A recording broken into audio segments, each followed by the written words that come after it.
Now I have the distinct pleasure of introducing a Florida State graduate we're all proud to call our own. John Rivers seems to have the Midas touch. Virtually everything he touches becomes a success, whether it involves business, schools, or community service. After graduating from Florida State University with a marketing degree in 1989, he worked his way up through the healthcare industry to become president of a billion-dollar company. That success allowed him to retire young and pursue his lifelong dream of owning a restaurant. And boy, has he done well. In 2009, John launched the Four Rivers Smokehouse. Anybody ever heard of that? No. He started featuring his own recipe for slow-cooked brisket. I have eaten a lot of it. And the concept took off. He was recognized as a breakthrough brand, and John earned the distinction of one of the industry's top power leaders. Today, he owns more than a dozen restaurants in Florida and Georgia, and he's also the author of a successful book called The Southern Cowboy Cookbook.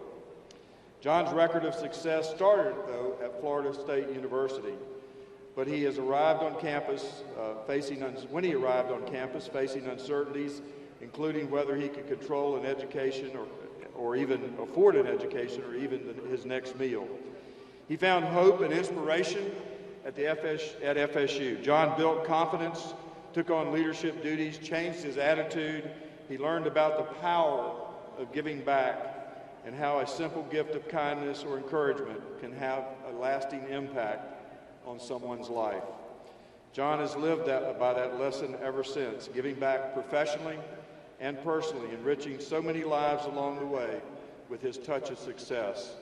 He's a dear friend of mine and of Florida State University, and we're honored to have him here tonight as our commencement speaker. Please join me in welcoming an esteemed member of our Florida State University family, my friend John Rivers.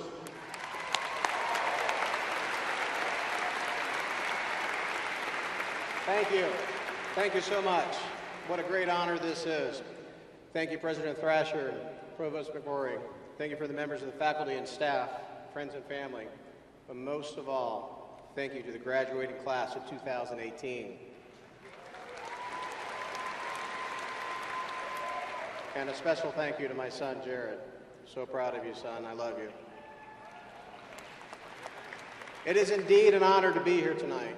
It's been nearly 30 years since I sat in your very same seats, anxiously awaiting for my name to be called to walk across this stage. And before I go on with this, let me tell you, this is off script, how cool it is to sit up here and look back at you guys. You guys are awesome. I hope one day, if you're not fearful of talking in front of 10,000 people, you have the chance to do this too.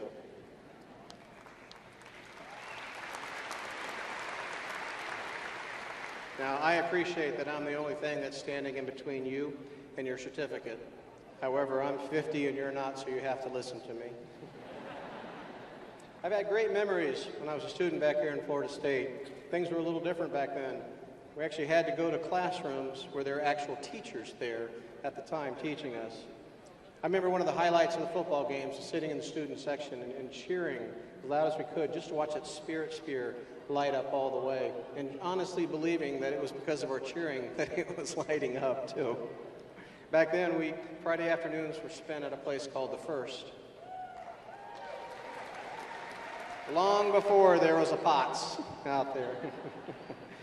30 years ago, I sat in your very same seat. Boy, I thought I had it figured out. You see, as President Thrasher mentioned, it took me almost 6 years to get through college. I'm the oldest of four, and I had to pay for my way through school. Not only pay for my way, but also support my younger siblings back in Jacksonville and get them through high school. And it was because of all these financial hardships and the fight that I had to go through here, I came out of college and I thought I had everything figured out. I thought by the time I was 25, I was going to be at this position making this much. By the time I was 30, I wanted to be at this position making this much. By the time I was 40, I wanted to be a president of a company making this much. Funny thing happened along the way. I got there. But when I got there, I realized it was only then that I started truly beginning to figure out what success and happiness was. But you see, I mistakenly thought that the more money I made, the happier I would be. I'd yet to learn that the true happiness comes when we align our passions and our actions. It started off with a call from a former colleague who was now an executive with Johnson & Johnson at the time. And I was driving home. This is when I was president of the company. And I found ourselves, we were complaining about our job. I'll never forget, I hung up the phone, and I remember thinking to myself, I have no right to complain. I have a fantastic job in a great company. And wasn't it me that often told my team that if you're not doing something that you're passionate about, bring passion into what you're doing? And wasn't it me that often said to change your bad surroundings, start by changing your outlook on those surroundings? And it wasn't me that told my team all the time, if you wanted to get out of a bad position, stop complaining about it. On the contrary, excel at it. Become the best that there's ever been in that position. You'll watch yourself move out of it. You see, the challenges that we complain about become the chains that bind us. I can't promise you what's going to happen in your life. I can't promise you what's going to happen today. But I can tell you this, walking out of here and every day afterwards, there's going to be good things that happen to you, and there's going to be bad things that happen to you. Now, you can't control the bad things that do happen to you, but you can control how you allow them to affect you. Now, you'll go through many different seasons in your life. And one thing I've learned is there's 3 things you're going to get out of a career. When you're working and this first thing is you're going after something. You're learning. You have a goal. You have a position. You're moving toward an end. Number 2, you're doing something that you're passionate about, that you thrive, that you love to do. And number 3, you're getting paid. You're making a living. You're taking care of your family. Now, you go through different seasons in your life, and sometimes you'll have all 3 of those happening at the same time. And I'll tell you what, hold on to that season. That's a blessing. But a lot of times you're going to find that sometimes you only have 2 of those. There's other times you're going to find that you only have 1 of those. And let me tell you this firsthand.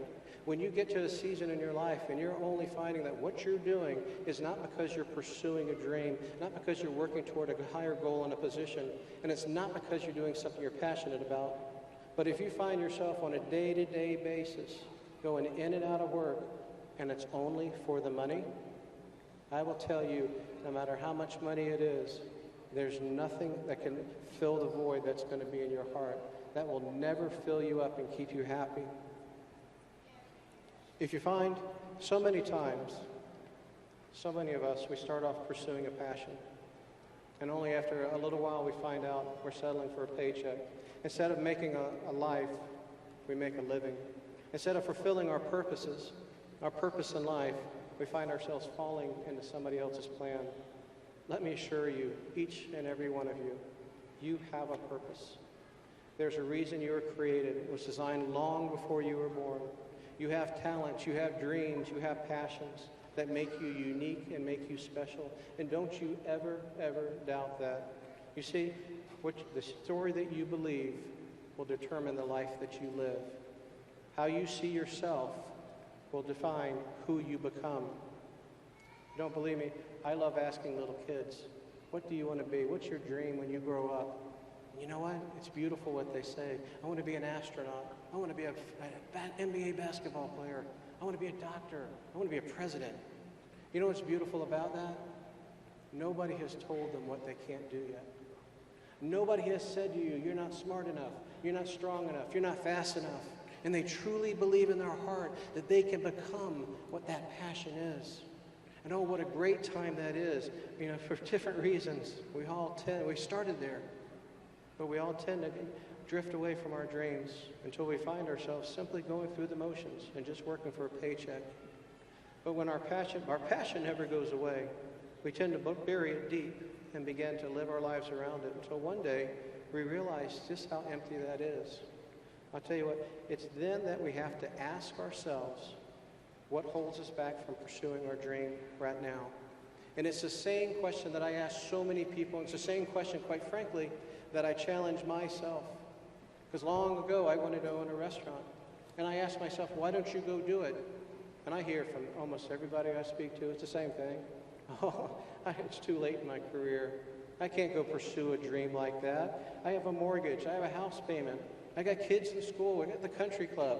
What if it fails? 7 out of 10 restaurants fail. What if I'm not good enough at it? You know what the underlying principle of all that is? The common denominator? It's fear. Fear. Fear is a tangible weapon, I believe, that the enemy keeps you back from becoming everything that you're intended to be. You know what the onset of fear is? It's worry. You know what the onset of worry is? It's doubt. And when you start to listen to those voices of telling you why you can't be as great as the reason that you were created to be, you start subscribing to that doubt. And you start not only shortcoming your own life, but you start shortcoming everyone around you and the world itself. I pray that never comes a point for you. I was in the same boat. Even though I thought I had a position for cooking, wanted to do it for 20 years, it took me 20 years in healthcare to finally get to the point where I could realize my dream. And I backed into it. It wasn't a strategic plan by any means. It was a little girl up in Orlando who had cancer. And it was just a movement of heart back in 2005. We wanted to help her and her family raise money. By the way, they're Florida State grads too. And they wouldn't take money from us, but they would allow us to do a barbecue for them at their church. And it was right there in 2005 that I discovered something. I discovered how I came alive. I remembered what that passion was that I had when I was a kid. And you know why? Because I did my passion. I took my passion, I was doing it, and I lined it up with my actions, and I did it for the right reasons. I took my passions, I lined them up with my actions, and I did it for the right reasons to help people. And at that very moment, I experienced life that I had not seen or felt in over 20 years. And at that moment, we started our barbecue ministry. And for the next 4 years out of our garage, anytime kids or schools or churches needed money, I'd offer to write them a check, but I'd also offer to bring out the smoker and cook for them. And over the years, it got bigger and bigger and bigger. And my wife, Monica, said, "You're just doing this so you can get bigger smokers." Over the years, every time. And she was right. That last year in our garage, we served over 40,000 people in the ministry. We never did it commercially. We never took money from it. It was just a passion that I did on the weekends, and I came alive. Did any of you guys ever go to our first little store in Winter Park, the little teeny place? Hey, God bless you. Thank you. You parked in one of 11 parking spots if you parked legally. That little place, by the way, people told me I was an idiot for what I did there because it was so darn small. That little place wasn't supposed to be a restaurant. That place was supposed to be a commissary that I could run the ministry out of. We had no idea that people were going to come in and line up and buy our food. As a matter of fact, we had one of those little hotel bells on it because we thought we'd be in the back cooking. We had no idea if somebody came in, they would ring the bell and come and tell us. We went after going to build this thing, and this is an important point. Once you start pursuing your passion, you better get some thick skin. You better have something that you can fall back on. Because if the dream that you're pursuing is easy, everybody would be doing it. And quite frankly, it's not worth it. Somebody told me a long time ago, if your dream doesn't require a miracle, dream bigger. Dream bigger. Go after something. You only have one life. As you sit here today, you've got your whole future in front of you. Risk it. Fail. Fall down. That's part of life. And quite frankly, that's the way that you grow. And why not? You bounce, you get right back up, and you go at it again. We had no idea what we were doing when we opened that little place. I'd opened pharmacies all over the country. I'd launched drugs all over the world. And I thought, how difficult is it going to be to convert a little 1,100 square foot Just Breaks pharmacy? I tell you what, that about killed us. We went into this thing. The budget we had was $188,000 from all these consultants and stuff, and they told us it'll take about 3 months, 3.5 months. 6.5 months later, over $500,000 of our personal capital poured into it. And on top of it, my contractor walked off the job. The job is at an absolute standstill. I have no idea how to turn this thing around and fix it. I'm not a restaurateur. I don't know how to build this thing. And oh, by the way, did I mention to you, this was 2009. This is the height of the economic collapse. And at that time, to be very specific, all the money that we had from retirement, we put into all these mortgages and bonds. They were down 60%. We built this great, big, beautiful house. We hate debt. So the moment we moved in, we put a lot of money into it. The moment we moved into it, we were upside down. For the first time in Monica and I's marriage in 20 years, we were down to 60 days of cash left. 60 days of cash and no idea how to get out of this situation. And right in the middle of it, we got a temptation. I got a call to be a CEO of another pharmaceutical company, and I almost took it. And how grateful I am that I had the faith to pursue my dreams, even if I was going to fail at it, versus succumbing to that. It was Mark Twain that said, 20 years from now, you will regret more so the things that you did not do versus those that you tried and failed at. When that opportunity presents itself to you, and it will, it absolutely will. There'll be a call one day that you have that's going to define who you are in life. I pray that you have that courage to go after it, that courage to go for it. Somebody told me a long time ago as we were building our restaurants, you're going to come to a crossroad, and you have to make a choice whether you want to be significant or successful. Now, success is defined by a lot of different ways in our community and in our industry. It's the number of people that work for you. It's how much money you make. It's how big of a company you grow, how many letters you have after your name on your business card. None of that is bad. None of that is wrong, as long as you don't let it define who you become. Because those are blessings from God, and be thankful for those. Being significant. When I heard that first, you know what I thought? Well, I have to go build an orphanage overseas, or I've got to make a huge difference. I've got to open up a school. No, it doesn't. He taught me that being significant was making a difference even in one person's life. And you know how easy it is to be significant? Just look them in the eye. You treat them with respect. You treat them with love. You lift up their confidence. You lift them up and make them feel good about themselves. That's how you become significant in this world. I'm going to close with a charge to each and every one of you. That charge is in just this next week. Just this next week, if you go out and you make a difference and an impact just in 3 people's lives, that's it. You don't have to do anything monumental. Lift them up. Make them feel good. Surprise them with something. Because you know what? Maybe those 3 people will go out and they'll make a difference in 3 people's lives the next week. And you know what? After that, maybe those 3 people will go out after that and the next week after that. In 8 short weeks, you'll have impacted 6,500 people. More than the graduating class that we're celebrating today. In 10 short weeks, you'll have impacted more than the entire student population of Florida State University. 16 weeks, more lives than the entire state of Florida. And in 24 weeks, 6 short months, you'll have impacted everyone in the United States of America. Can you make a difference in this world? Absolutely you can. Absolutely. Every day you have that opportunity. In closing, I'm going to read to you one of the quotes from my very favorite speeches that came from Nelson Mandela, a personal hero of mine. He said in his acceptance speech that our deepest fear is not that we are inadequate. Our deepest fear is that we are powerful beyond measure and capable of doing all that we are called to do. It is our light, not our darkness, that frightens us the most. I pray each and every one of you follow your hearts. I pray you follow your pursue your dreams, that you never let anybody tell you what you can't do, that you never, ever give up on your dreams, and that you be the catalyst in making a difference in one person's life that changes the entire world. Thank you all. God bless. Congratulations to the class of 2008. Go Noles!